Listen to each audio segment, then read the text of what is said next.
I had a beloved lady I promised to marry. We were both 30, the same age, and I had proposed to her, wanting to spend my life with her. As I nervously held out the ring, she smiled with tears in her eyes and said, "I do. I will marry you." Oh yay, Mike, you're so loud. I didn't care about the people around us. I was too busy shouting with joy. I'm sorry, my face turned red as I apologized to Catherine. She laughed, finding my reaction funny. Catherine had lost her parents at a young age and lived with her grandmother. After seeking blessings from Catherine's grandmother for our marriage, I was on cloud 9, thinking our happiness would last forever. One day, Catherine and I decided to visit a nearby spa in Colorado. "Mike, you always overdo it with the long baths. Sorry, I feel dizzy. I had stayed in the bath too long and got lightheaded." It was getting dark outside, and I felt bad making Catherine drive, but I was too out of it to drive. "I'll drive us home, you can rest. I'm really sorry." I apologized repeatedly to Catherine and reclined my seat to lie down. That spa was so relaxing, right? Maybe that's why I stayed in so long. My skin feels so smooth. We should go again, yeah. I stared at the car's ceiling, lost in thought. From the car stereo, Catherine's favorite song played, lulling me like a lullaby, and I began to feel sleepy. Just as I started to doze off, I heard Catherine mumble, "Is that car behind us tailgating?" Those were the last words I remember before everything went black. The next thing I knew, I was waking up in a bed 3 days later. Something was obstructing my view. I mustered all my strength to call out, "Hello, is anyone there?" I tried to shout, but all that came out was a whisper. "Mike, you're awake. This is a hospital. I'll call the doctor." I heard the nurse's voice and then the sound of footsteps. Soon after, a male voice, presumably a doctor's, spoke up. "Mike, can you hear me?" How are you feeling?" Why am I here?" My memory was a blank slate, but I soon remembered being with Catherine. Concerned, I asked the doctor about her. "Where's Catherine? Is she okay?" The doctor hesitated for a moment before answering, "Mike, you were in an accident." "Accident? What happened?" I started to recall fragments of that day. We were on our way home, with Catherine driving, when suddenly we felt a massive impact. But that was all I could remember. Neither the doctor nor the nurses would tell me anything more than about my own condition. Confined to my bed, unable to move, and with no way of finding out what had happened, a week passed by. I felt my health improving bit by bit, especially after they removed the bandage from my head. Beside my bed stood a woman with a weary face. Despite her stern expression, there was a hint of sadness. "Why are you the only one alive? Why just Catherine?" It was Catherine's grandmother, Margaret, who I had met when we announced our engagement. Margaret's loud voice echoed throughout the hospital room, berating me. I forced myself to sit up and asked, "Please tell me what happened. Don't you remember anything?" "Catherine had a severe head injury when she was brought here." "Why? Where's Catherine now?" "Catherine's funeral is already over. She had an organ donor card, so her body is." Margaret couldn't continue and broke down in tears, overwhelmed by grief. I screamed out loud, "Mike, you shouldn't be sitting up right now." Alarmed by my shout, a nurse quickly rushed in. I was gently but firmly held down by several nurses and made to lie back down in bed. Margaret, looking drained, left the room with assistance from another nurse. When I closed my eyes, I saw Catherine's smiling face. I had wanted to protect that smile. Why was I the only one still alive? At that moment, I didn't care about my future. Yet, even with these thoughts, my body continued to recover steadily. Soon, I could sit up and gradually stand on my own. Eventually, I was discharged from the hospital. On the day of my discharge, I went straight to Catherine's grandmother's house. I was not able to attend Catherine's final moments and felt the need to pay my respects at her altar. More than 3 months had passed since Catherine's funeral.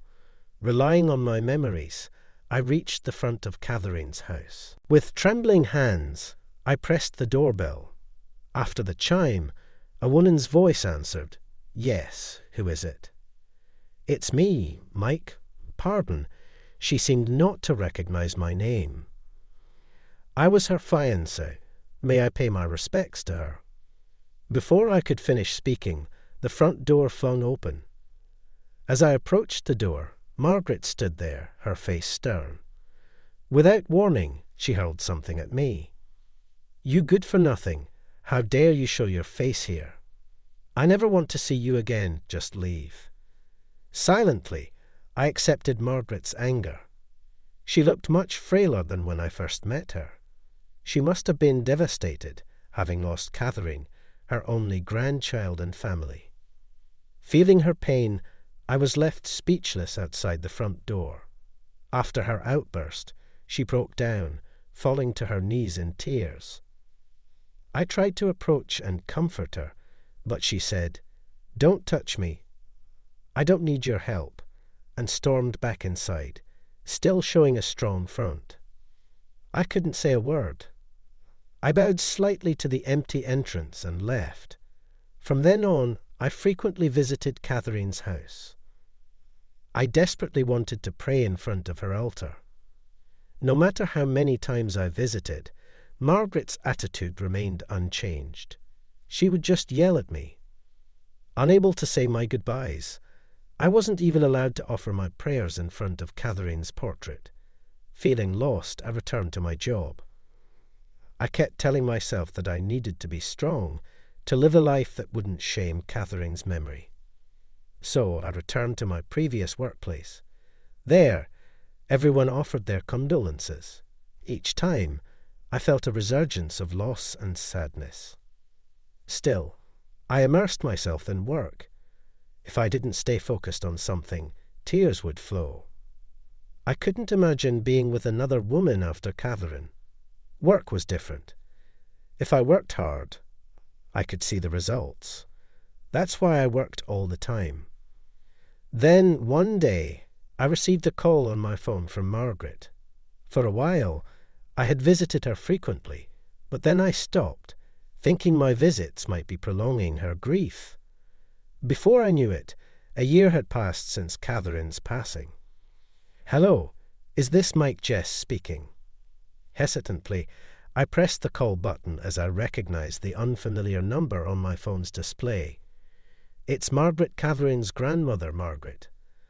I'm sorry for calling out of the blue. If you're free this weekend, could you come by?"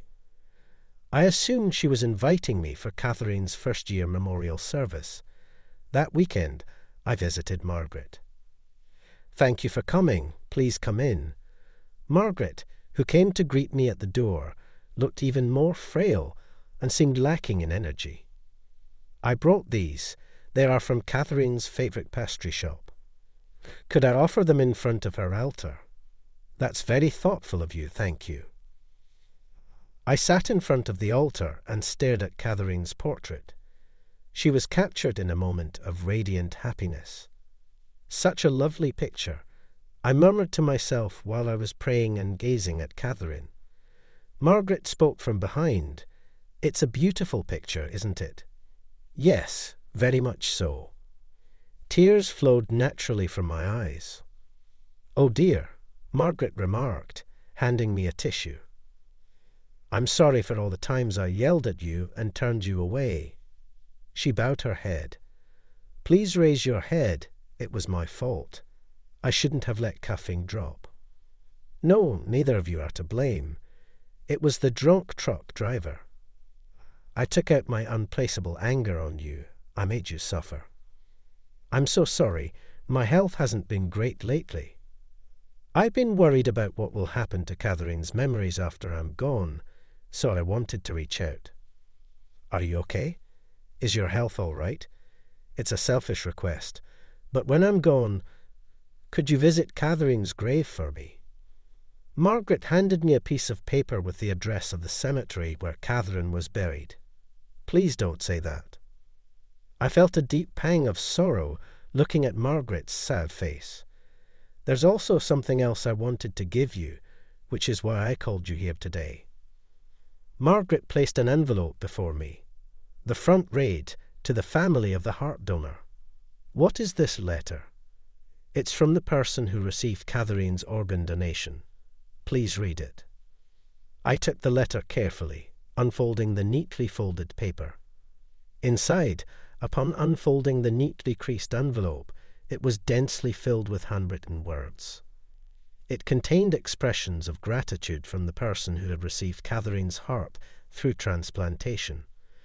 The letter detailed their gratitude for having been able to breathe the outside air after enduring a long battle with illness. Post-transplant, the handwriting bore a slight resemblance to the way Catherine used to write.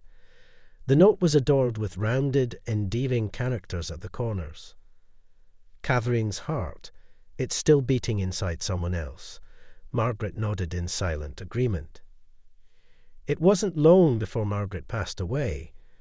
I never failed to visit Catherine's grave every month to pay my respects. From then on, I was mostly immersed in my work. Having lost Catherine and now in my 40s, I had given up on the idea of falling in love again. A decade had passed since the accident. Being deeply engrossed in work and being single for so long, my superiors and older colleagues began suggesting I should marry.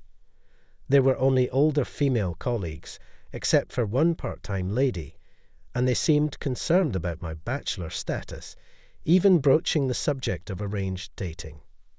I'd always respond vaguely, politely declining each time. Then a woman from another department was transferred to ours. She was 30. Coincidentally, her name was Katie. "Hello, I'm Katie.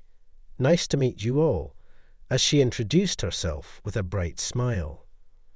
My heart skipped a beat because she had a dimple in the exact same spot as Catherine. For the first time since losing Catherine, I found myself constantly stealing glances at Katie. "Mike, can you work with her for a while?" Snapped back to reality by my boss's words, I responded, "Sure, nice to work with you, Katie." "Thank you." From then on, we worked together constantly. She always gave her best, making diligent notes and always trying hard. "Katie, you don't have to push yourself so hard." "No, I'm okay. I actually enjoy this." "Enjoy? Wow.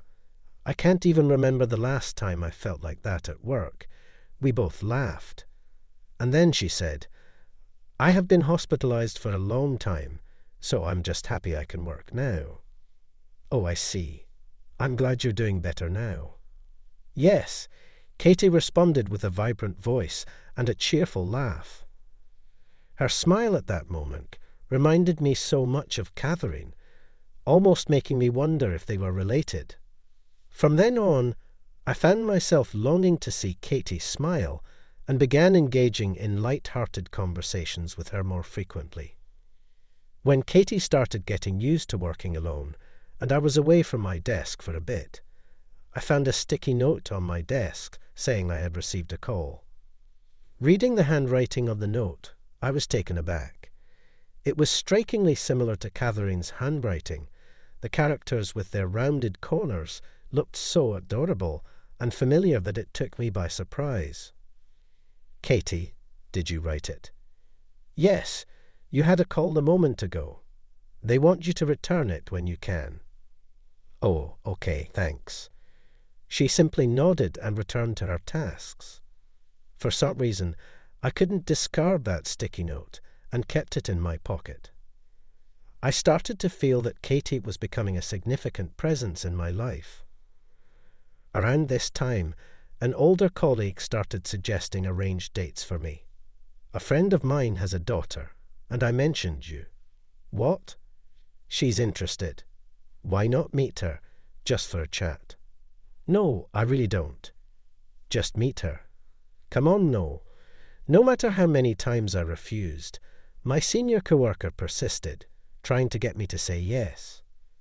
Perhaps noticing my frustrated expression, Katie chimed in with perfect timing, using work as an excuse to speak to me. Mike, I had something to ask you, but are you busy right now? Mike, just think about it, the senior said, trying to push the matchmaking further. Sigh, I replied half-heartedly. Was everything okay, Katie? You're a lifesaver, thank you. So, what did you want to ask? Oh, sorry, I just said that to interrupt you intentionally. Oh, got it. Still, you really helped. It's not right to just meet someone for the sake of it, especially when I'm not interested. In that case, why don't you marry me? Taken aback by her sudden proposal, I was left speechless. Oh no, what am I saying? But when I look at you, Mike, I feel like I'm looking at myself. You feel the same way, Katie. My father doesn't approve of me working because of my lengthy hospitalization. He's worried about my health and pushes me to get married. You're still young, Katie. I'm already 30. Yeah, marriage is a personal choice, right? Aren't you interested in getting married, Mike? Caught off guard by her question, I paused for a moment before replying. I was deeply in love with someone, but we couldn't get married. I can't forget about her. Being hung up on the past at my age is kind of pathetic, right? I chuckled awkwardly to deflect. I want to experience a love like that too. You'll have plenty of chances in the future, but my parents are really pushing for me to get married, like right now. Is that so? So please, pretend to be my boyfriend. You were serious about that? I had assumed she was joking, but the serious look in her eyes made my heart race. If it's just for show, then that's great, since we'll need to know more about each other. Why not go out for dinner tonight? While I was still taken aback, Katie quickly decided on a restaurant and time and got back to work. After that, we started meeting more frequently under the guise of strategy meetings. We discussed everything from how to make a good impression on her father to our supposed shared interests and how we met. As we started spending more time together, I began to notice a budding feeling within me. It was love. Being with her was joyful, and I started to desire to know more about Katie and to spend even more time together. However, I couldn't be honest with my feelings. I figured she probably wouldn't be thrilled about being liked by a 40-year-old man, and more than that, I was afraid of betraying my feelings for Catherine, who was my wife. Holding back these emotions, the day came to visit her house. We agreed to meet near Katie's home, and she led me to her residence. Are you nervous? Yes, very. I was incredibly anxious, a different kind of nervous than when I had visited Katie's grandmother. I was worried if I could keep up the charade. I'm nervous too, but my father was really looking forward to meeting you. I'm just concerned I might mess it up. Katie chuckled softly. When we arrived at Katie's house, she opened the front door, and her parents came out to greet us. Welcome. Glad to have you here, Mike. Please come on in.